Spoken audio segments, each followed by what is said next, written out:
मित्रों, आपका स्वागत है आपके अपने YouTube चैनल संस्कृत स्टडी वार में। और आज हम पढ़ेंगे उत्प्रेक्षा अलंकार। तो उत्प्रेक्षा अलंकार किसे कहते हैं उसके बारे में पहले हम थोड़ा जान लेते हैं। जहाँ उपमेय की उपमान में संभावना की जाती है वहाँ क्या होता है, वहाँ उत्प्रेक्षा अलंकार होता है। उपमा में क्या था कि उपमेय की उपमान से तुलना की जाती है, वहाँ तो उपमा अलंकार होता है। लेकिन उत्प्रेक्षा में क्या है, उत्प्रेक्षा में उपमेय की उपमान में संभावना की जाएगी। तो इसका लक्षण मम्मट जी ने क्या दिया है, देखते हैं। संभावनम अथो उत्प्रेक्षा प्रकृतस्य समेनयत, कह देना संभावनम यानी जहाँ संभावना की जाए। तो प्रकृतस्य यानी उपमेयस्य, जहाँ उपमेय की सम अर्थात समेन कह रहे हैं ना, समेन है तो सम यानी उपमान के द्वारा संभावना करना ही उत्प्रेक्षा अलंकार कहलाता है। तो उपमेय की उपमान के द्वारा संभावना करना क्या कहलाता है, उत्प्रेक्षा अलंकार कहलाता है। इसका उदाहरण देखते हैं। उन्मेषं यो मम न सहते जातिवैरी निशाया मिन्दोरिन्दी वरदलदृशा तस्य सौन्दर्यदर्पः नीतः शान्ति प्रसभमनया वक्त्रकान्त्येति हर्षा लग्ना मन्ये ललिततनु ते पादयोः पद्मलक्ष्मी। तो अब ये श्लोक जो है इसमें कोई नायक नायिका की सुंदरता का वर्णन कर रहा है। तो उसका वर्णन करते हुए क्या कह रहा है कि ललित तनु, हे ललित तनु, इसको संबोधन में प्रयोग किया गया है कि हे ललित तनु, हे सुंदर शरीर वाली, ते पादयोः, तुम्हारे पैरों में पद्म लक्ष्मी यानी कमल की शोभा लिपटी हुई है, लगी हुई है। तुम्हारे पैरों में कमल की शोभा लगी हुई है या लिपटी हुई है।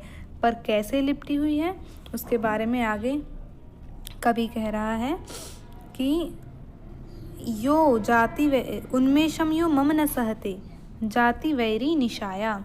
तो निशाया किसको कहा गया, चंद्रमा को कहा गया है कि कमलिनी के पुष्प जो हैं वो रात्रि में खिलते हैं तो वो भी बहुत सुंदरता को प्राप्त, बहुत सुंदर लगते हैं।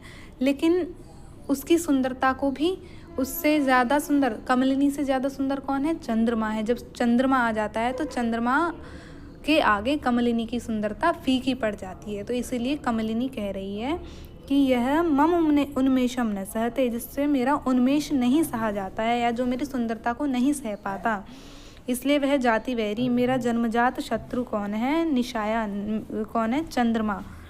निशाया रात्रि में ही आ जाता है। उसके लिए इंदो इंदीवर दलदृशा तस्य सौंदर्य दर्पः, यह जो चंद्र, इंदु क्या कहा गया, इंदु कहा गया है चंद्रमा को ही, इंदु यानी चंद्रमा की, चंद्र का सौंदर्य दर्पः, चंद्र का सौंदर्य दर्प, उसकी सुंदरता का जो उसको घमंड है, सौंदर्य दर्प को इंदीवर दलदृशा, कमल के दल के समान जिसकी दृष्टि है, इंदीवर दलदृशा यानी कमल नयनी कौन हो गई, वो नायिका हो गई। तो उसकी कमल नयनी नायिका की जो सुंदरता है उसने चंद्रमा के सौंदर्य दर्प को, उसने सौंदर्य के दर्प को यानी चंद्रमा के सौंदर्य के दर्प को शांतिम नीतः, शांत कर दिया है। कैसे, प्रसभम, बलपूर्वक उसको शांत कर दिया है। वक्त्रकांत्येति हर्ष, वक्त्रकांत्या अपने जो मुख की सुंदरता है, कांति है, उसके द्वारा उस नायिका ने उस क्या नाम है, चंद्रमा के दर्प को शांत कर दिया है। हर्षा लग्ना मन्ये ललित तनु, इसी वजह से जो कमलिनी है वो हर्ष से, खुशी पूर्वक उस नायिका के पैरों में लिपट गई है, उसके पादयोः पद्मलक्ष्मी, उसके चरणों में लिपट गई है। तो अब इसमें क्या संभावना की गई है कि जो कमलिनी है, इसमें कमलिनी से सुंदर किसको कहा गया, चंद्रमा को बताया गया है। लेकिन चंद्रमा से भी सुंदर किसकी, नायिका की सुंदरता का वर्णन किया गया है इसमें। इसलिए इसमें क्या संभावना है, मानो कि उसकी सुंदरता की वजह से, उस नायिका की सुंदरता के कारण जो चंद्रमा का घमंड भी चूर हो गया है, उसकी वजह से जो कमलिनी है उस नायिका के चरणों में मानो लिपट गई है। तो यहाँ पर क्या हो गया, संभावना की गई है इसलिए, और वो हेतु से लिपटी है इसलिए यहाँ पर हेतु उत्प्रेक्षा हो जाएगा। इसको हम हेतु उत्प्रेक्षा के अंतर्गत जानेंगे। अब आगे चलते हैं।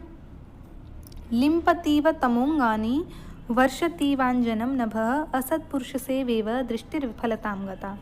तो ये पद्य कहाँ से लिया गया? ये मृच्छकटिकम से लिया गया है।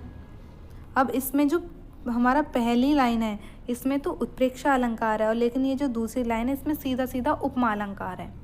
तो अब देखते हैं कैसे कि लिम्पतीव तमोंगानी वर्षतीवांजन नभः। तो रात्रिकालीन अंधेरे में जब कुछ भी दिखाई नहीं देता, ऐसे अंधेरे में कवि कल्पना कर रहा है कि मान लो ऐसा लग रहा है लिम्पतीव तमोंगानी की जो अंधेरा है वो अंगों शरीर में बसा जा रहा है, शरीर के अंगों में लिपा जा रहा है। वर्षतीवांजन नभः, और मानो आकाश से अंजनम यानी काजल बरस रहा है, मानो आकाश से काजल बरस रहा है। तो इसमें मानो करके क्या संभावना कर दी, तो इसमें सीधा सीधा उत्प्रेक्षा है। अब नीचे क्या कह रहा है? असत्पुरुष से वह दृष्टि विफलतां गता। तो दृष्टि विफलतां गता, हमारी दृष्टि उस तरह विफलता को प्राप्त हो गई है, उसी तरह विफल हो गई है जैसे असत्पुरुष से वह, जिस प्रकार असज्जन की सेवा विफल हो जाती है, असज्जन व्यक्ति की सेवा विफलता को प्राप्त करती है, उसी तरह हमारी दृष्टि भी जो है वो विफलता को प्राप्त हो गई है। तो यहाँ पर दृष्टि की विफलता की तुलना असज्जन की सेवा से की जा रही है, इसलिए यहाँ पर क्या हो जाएगा? उपमा अलंकार हो जाएगा। तो आपको ये ध्यान देना है, एग्जाम में ऐसे भी पूछ सकते हैं कि लिम्पतीव तमोंगानी वर्षतीवांजनम नभः, इतना दे दिया, इसमें कौन सा अलंकार है? तो इसमें तो सीधा सीधा उत्प्रेक्षा है क्योंकि इसमें संभावना की गई है। और ऐसा भी हो सकता है केवल ये लाइन दे दें, असत्पुरुष सेवेव दृष्टि विफलतां गता, इस लाइन को दे दें और बताइए कौन सा अलंकार है। तो इसमें आपको बिल्कुल भी भ्रमित नहीं होना, तो इसमें आपको उपमा अलंकार ही लगाना है। और उत्प्रेक्षावाचक कुछ शब्द हैं उनको जान लेते हैं जिससे हम उत्प्रेक्षा अलंकार की आराम से पहचान कर सकते हैं। तो मन्ये, शंके, ध्रुवम, प्रायः, नूनम, इव, ये कुछ ऐसे शब्द हैं जिनसे हम उपमा अलंकार उत्प्रेक्षा अलंकार की पहचान कर सकते हैं। ये नित्य ही उत्प्रेक्षा अलंकार में इनका प्रयोग होता है। और इव जो है इसका प्रयोग उपमा में भी होता है, उत्प्रेक्षा में भी, लेकिन जहाँ तुलना के अर्थ में प्रयोग होगा वहाँ तो उपमा अलंकार है, और जहाँ संभावना के अर्थ में प्रयोग होगा वहाँ उत्प्रेक्षा अलंकार हो जाएगा। तो ये हो गया हमारा उत्प्रेक्षा अलंकार। और ये जो लिम्पतीव तमोंगानी, इसमें कौन सी उत्प्रेक्षा है? इसमें क्रिया स्वरूप उत्प्रेक्षा अलंकार है। उम्मीद है आपको उत्प्रेक्षा अलंकार अच्छे से समझ आया होगा। चलिए फिर मिलते हैं एक नए टॉपिक के साथ और एक नई वीडियो के साथ। तब तक के लिए धन्यवाद।